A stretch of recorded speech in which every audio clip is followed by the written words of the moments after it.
we're going to give them citations. So if you're disturbing the peace by your smoking of marijuana, you're going to have to pay a price for that. But if you're using for personal use and smoking marijuana in your own home or with your group of friends in a private place, nobody's going to disturb you. Because, again, we're on the path to legalization. I think we've now realized it's not the 1950s anymore. Reefer madness was never really right. And of all the drugs that are out there, this is one of the least harmful. We have people in this country who are completely killing themselves because of their addiction to a legal medication, right? Opioids. Right?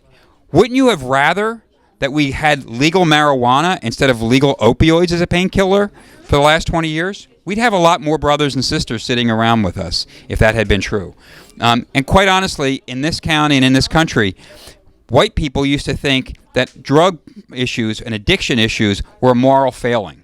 But as soon as white people started abusing legal medical drugs, right? Now it's a public health crisis. So we've got to stop. Let's be honest, right? So now we got to be smart about this. We got to be smart about drugs. There are drugs that are killing people, and we've got to stop them. You know about that firsthand.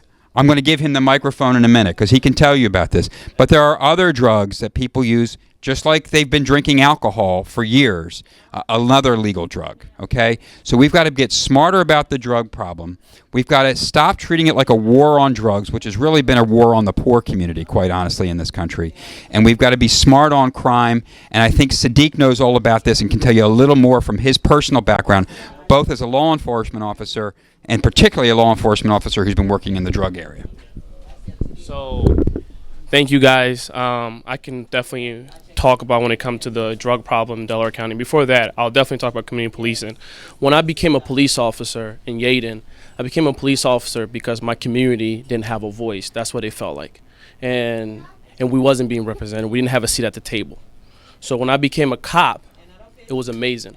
Because now, when I knock on somebody's door, from your last name, if your last name is Kaba, like C-A-B-A, I already know you're from either Senegal, Liberia, or Guinea, and you already know what tribe you come from.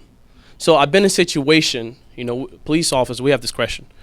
You know, when I pull somebody over for just blowing a stop sign, Africans, we're really scared of police, or immigrants. So, you know, we really are. So I'll tell you guys a story. I'll pull this guy over. He just ran a stop sign. He didn't stop completely. When I pull him over, he starts shaking and crying. I'm like, you know, we treat people with like respect. I said, Uncle, I saw his name. I'm like, why are you crying? He's like, man, don't take me to jail and everything. I'm like, calm down, you know. Then I said, my name is Sadiq Kamara. He said, they hire you? First of all, when I shave my beard, I look like I'm 15. So when I get out of the police car, I look like I'm 15 years old. When I'm in my military uniform, I look like I'm young as hell. Excuse my language. But they're like, they hire a Kamara? I'm like, yeah. You from Africa? I said, yes, Uncle, I'm from Guinea. He's like, wow. He was shook. It was amazing. And after then, he started trusting the police. Whenever I see him, I say, hello, Uncle. So that's why it's important to have people, you know, like us also policing our community. Like minorities, as when it comes to the youth, I stop my police car and play basketball with the kids. And when I'm done playing and when I'm done working, I'll go outside again and play ball with the kids. Like, wait, weren't you just in the police car? I'm like, yeah, but we still got a game to finish. So these are really important to our community.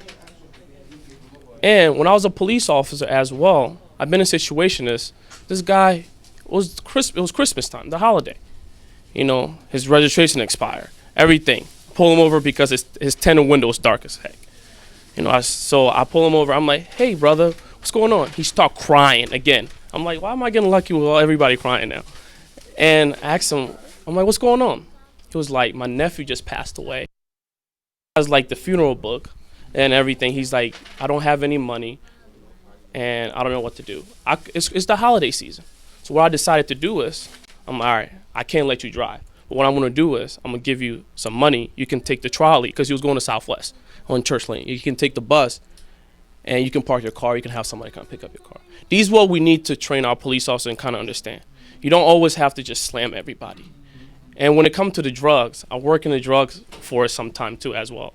And I see that in Philadelphia, it's a mess. It's really, really horrible. So my question for Jack already kind of answered what when it comes to like the opioid and everything and medication. I wanted to also ask you, Monica, and other individuals here, what's your opinion? Because 69th Street here, they come here a lot. And Upper Darby, like, they're coming here. And I want to know how we're going to fight that. It's really important because right now, Kensington, like, I don't know if you guys ever been there or drive through there. It's really, really bad. And I'm out there every single day knocking on doors, trying to help somebody out. So I don't want that in my neighborhood in Lansdowne or Upper Darby in Delaware County.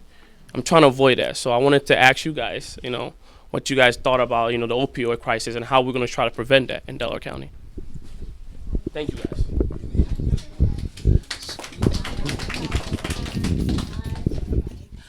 I think working with trying to combat the opioid crisis in our county is, it's something that if we had a health department in our county would be a real asset to help combat that, because what a health department does is that it helps to coordinate the services all around the county so we can make sure we're targeting our attacks, we are helping the areas that really need it the most, and then of course we need to work with our DA and partner with other organizations around the county to try and make sure that we're preventing more from coming in and that we're helping all the individuals that are here that are dealing with this, whether it's families, individuals who are actually in recovery, helping them all to make sure that we are fixing the problem.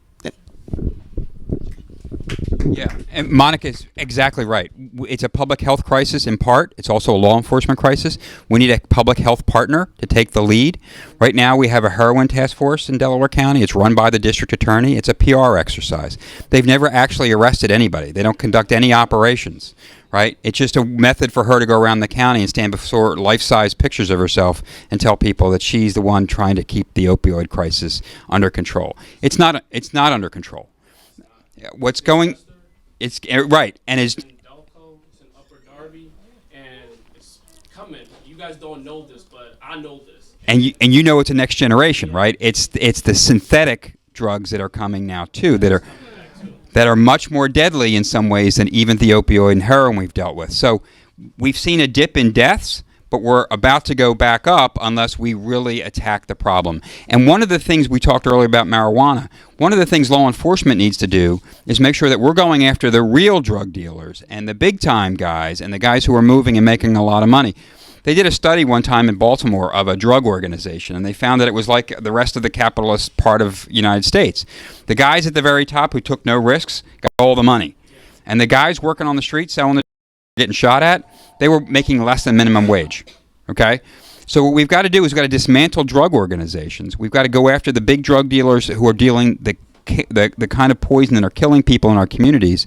But we can do that is if we're smart on the level, and if we have the resources, in part because we're going to have a health department to partner with, but also because, again, I don't mean to sound like a broken record, but if we can just deprivatize our prison and reinvest some of those savings. When I was a federal prosecutor, George Bush was a president of the United States. And everybody thought he was a hardcore conservative. Right now, he looks pretty good compared to the Republican we've got now. Yeah. But he actually was a criminal justice reformer because he did two things. He started the reentry programs in the United States because we realized there was about 600,000